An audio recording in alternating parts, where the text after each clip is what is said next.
Drama serial محبت ریزہ ریزہ، جس میں آپ کو دکھایا جائے گا کہ رفت عریض سے کہتی ہے کہ مجھے تم سے یہ امید نہیں تھی کہ تم میرے ساتھ ایسے کرو گے۔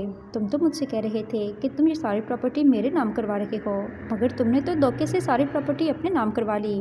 آخر تم میں کس چیز کی لالچ آ گئی تھی؟ تو یہ بات سن کر عریض کہتا ہے کہ ویسے بھی یہ ساری پراپرٹی تو میرے ہی نام ہونی تھی۔ جب مجھے موقع ملا تو میں نے کیوں نہ اس موقع کا فائدہ اٹھاتا، اس لیے میں نے اپنی ساری پراپرٹی اپنے نام کروا لی۔ آپ کے نام ہو جاتی تب بھی تو یہ میری ہی رہتی نا، تو اس سے کیا فرق پڑتا ہے کہ آپ کے نام ہو یا میرے نام؟ تو رفت کہتی ہے کہ تم بہت ہی گھٹیا اور لالچی انسان ہو، مجھے امید نہیں تھی کہ تم ایسے کرو گے میرے ساتھ۔ یہ تو شکر ہے کہ عیسیٰ نے یہ گھر میرے نام کر دیا، ورنہ تم تو نہ جانے مجھے اس گھر سے بھی نکال دیتے، اور تمہارا مقصد تو صرف اور صرف ساری پراپرٹی پہ حکمرانی کرنا تھا۔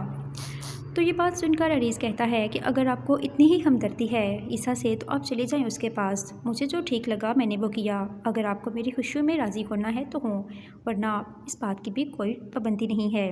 یہ بات سن کر رفت کہتی ہے کہ عیسیٰ میرا بہت ہی فرما بردار بیٹا تھا، میں نے تمہاری خاطر اسے اس گھر سے نکال دیا اور اسے ساری پراپرٹی بھی لے لی، مگر تم نے ثابت کر دیا کہ تم بہت ہی گھٹیا اور لالچی انسان ہو۔ یہ بات سن کر عریض کو بہت زیادہ غصہ آتا ہے اور وہ کہتا ہے کہ آخر اس میں غلط ہی کیا کیا ہے میں نے؟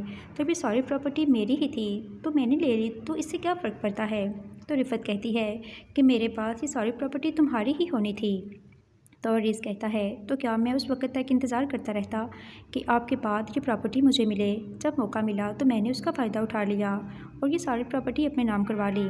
اب مجھے اس بات سے کوئی فرق نہیں پڑتا، اور اگر آپ کو عیسیٰ کی اتنی ہی یاد آ رہی ہے تو آپ جا سکتی ہیں عیسیٰ کے پاس، کیونکہ عیسیٰ کا بھی حق بنتا ہے کہ وہ بھی آپ کی خدمت کرے، ساری ذمہ داری مجھ پہ ہی نہیں آتی۔ رفت یہ بات سن کر بہت زیادہ پریشان ہو جاتی ہے۔